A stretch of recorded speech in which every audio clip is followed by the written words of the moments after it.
अर्थसंकल्पात किती हवा भरली हे काही वेळामध्ये आम्हाला कळणार आहे। मागच्या वेळेस हवा भरून भरून अर्थसंकल्प फुगवून दाखवला आणि होते नव्हते पैसे सगळे उडवलेत खुर्ची मिळवण्यासाठी, सत्ता मिळवण्यासाठी, आणि राज्याला कर्जाच्या खाईत लोटलं, कर्जबाजारी केलाय राज्याला, राज्याची पत कमी केली।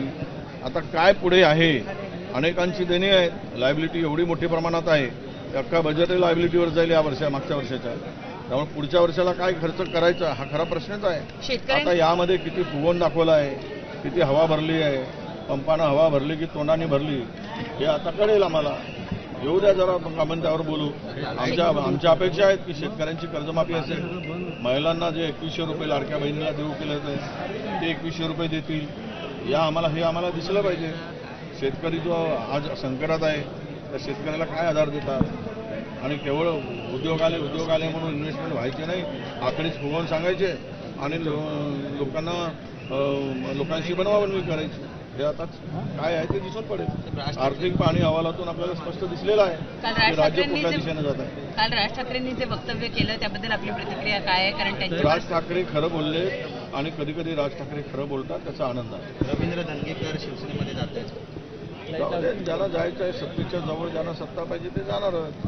त्यामुळे त्याच्यावर काय आहे, ते माझे आमदार आहेत, आता काही आमदार नाही, ते पूर्वी तिकडूनच आलेले होते। त्यांना आता वाटलं की काँग्रेसची सत्ता जवळपास येणार नाही, त्यामुळे आपलं बसतान दुसरीकडे बसवावं। कालच्या बैठकीमध्ये उद्धव ठाकरे असं म्हणालेले आहेत की महाविकास आघाडी गाफील राहिली आणि म्हणून महाविकास आघाडीचा पराभव झाला। काही लोक नुसते कोट घालून बसले होते। खरंच आहे की उद्धव ठाकरे जी बोलले ते खरं बोलले। अनेकांनी कोट घालूनच बसले होते, आता कोटे उतरला आणि कपडे उतरले, त्यांच्यामुळे झालं हे सगळं। स्वतःला आम्ही त्या खुर्चीचे लायक आहोत नाही आहोत हा विचार न करता काम केले नाहीत आणि कोट घालून तर काम आराम करत होते। आ गई सत्ता हम ही बैठेंगे या आविर्भावात काही लोक होते त्यामुळं निश्चितपणे आपले उद्धवजी म्हणतात ते खरं आहे। म्हणून त्याचबरोबर उद्धव ठाकरेंनी आता नितेश राणे यांनी असं वक्तव्य केलंय। काल उद्धव ठाकरे असं म्हणाले की जर जय श्रीराम येत असेल तर तुम्ही जय शिवराय म्हणा। त्यावर नितेश राणेंची अशी प्रतिक्रिया आहे की उद्धव ठाकरे हल्ली जातात तेव्हा अल्लाहू अकबरचे नारे लागतात, त्यांनी आधी ते बंद करायला सांगा, असं त्यांनी वक्तव्य केलंय। ते जरा 5-7 वर्षापूर्वीचा नितेश राणेंच्या काळात काय बोलत होते, काय आहे सत्ता ही कोणाला किती महत्त्वाची आहे, त्यामुळं वाटेल आपल्या सोयीनुसार सगळे बोलत असतात।